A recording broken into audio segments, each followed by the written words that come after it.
افغانستان کے ایک دیہاتی علاقے میں ایک غریب کسان رہتا تھا جسے زندگی گزارنے کے لیے بڑی محنت و مشقت کا سامنا کرنا پڑتا تھا۔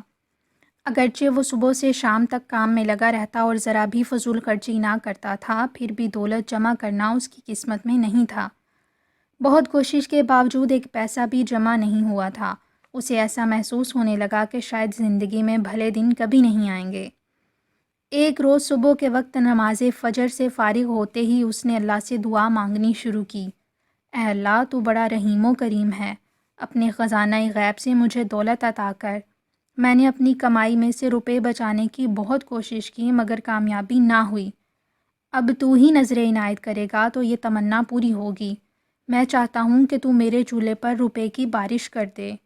اس کا مکان بہت چھوٹا تھا اور نماز پڑھتے وقت چولہا ہی سامنے نظر آ رہا تھا، لہٰذا وہ اس کے سوا کچھ اور نہ سوچ سکا کہ روپے کی بارش چولہے پر ہو جائے۔ یوں بھی جب می برستا تو روشن دان میں سے جو دھواں نکلنے کے لیے چولہے کے عین اوپر بنا ہوا تھا وہ چھاڑ اندر آ جاتی تھی۔ نماز سے فارغ ہو کر وہ روزانہ کے کاموں میں مصروف ہوتا تھا۔ اتفاق کی بات ہے کہ اسی روز جب وہ کھیتوں میں پانی دے کر دوپہر کا کھانا کھانے کے لیے ایک سایہ دار درخت کی طرف جا رہا تھا، ایک جھاڑی کے کانٹوں میں اس کی قمیض کا دامن پھنسا اور پھٹ گیا۔ اس نے سوچا، یہ بھی روز کی مصیبت ہے، اس بیکار کانٹوں والی جھاڑی کو یہاں سے نکال کر پھینک دو، نہ یہ اس جگہ ہوگی اور نہ کپڑے پھٹیں گے۔ لہٰذا اس نے کدال اٹھائی اور جھاڑی کے چاروں طرف زمین کھودنی شروع کر دی۔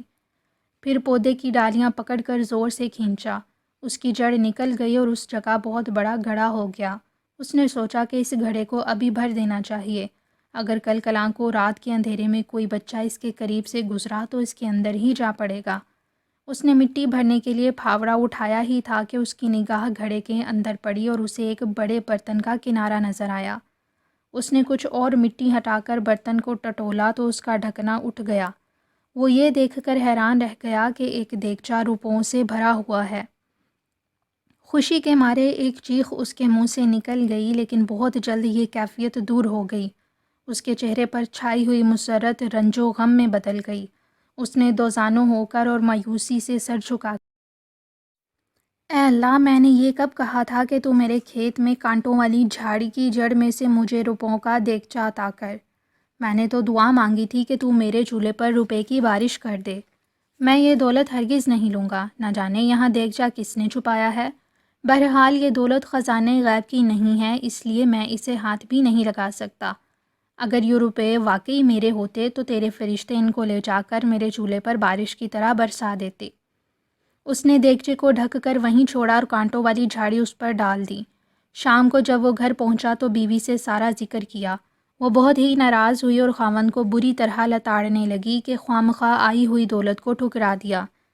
جب رات ہوئی اور خاوند سو گیا تو وہ پڑوس میں گئی اور سارا قصہ بیان کر کے پڑوسی سے کہا کہ تم جا کر وہ دیگچہ اٹھا لاؤ اور آدھے روپے اپنے پاس رکھ کر باقی آدھے مجھے دے دو۔ پڑوسی کو رات بھر نیند نہ آئی اور وہ صبح ہونے سے پہلے ہی کھیت کی طرف چلا گیا۔ اسے وہ جگہ آسانی سے مل گئی کیونکہ جھاڑی کے پتے مرجھا چکے تھے اور اس کے چاروں طرف تازہ کھدی ہوئی مٹی پھیلی ہوئی تھی۔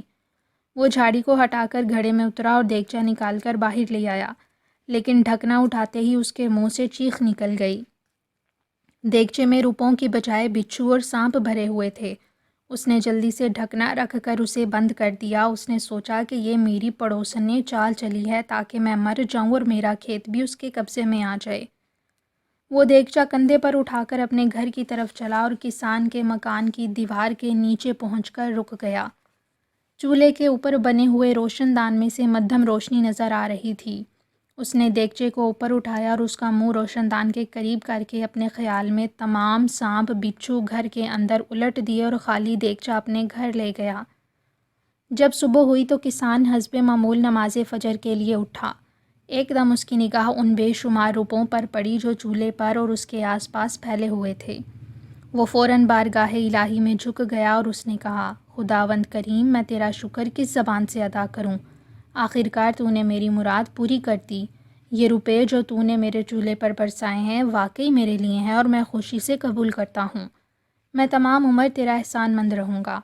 اس نے جلدی جلدی تمام روپے سمیٹ کر بوری میں بھر لیے۔ اسے خیال بھی نہیں ہوا کہ یہ وہی روپے ہیں جو دیگچے میں بند تھے، اور نہ اسے یہ معلوم ہو سکا کہ یہی روپے اس کے پڑوسی کو سانپ بچھو کی صورت میں نظر آئے تھے، کیونکہ دراصل وہ ان کا مستحق نہ تھا۔ اس نے نہ تو زمین کھود کر جھاڑی نکالی تھی اور نہ اللہ سے دعا مانگی تھی کہ اپنے خزانہ غیب سے دولت عطا کر۔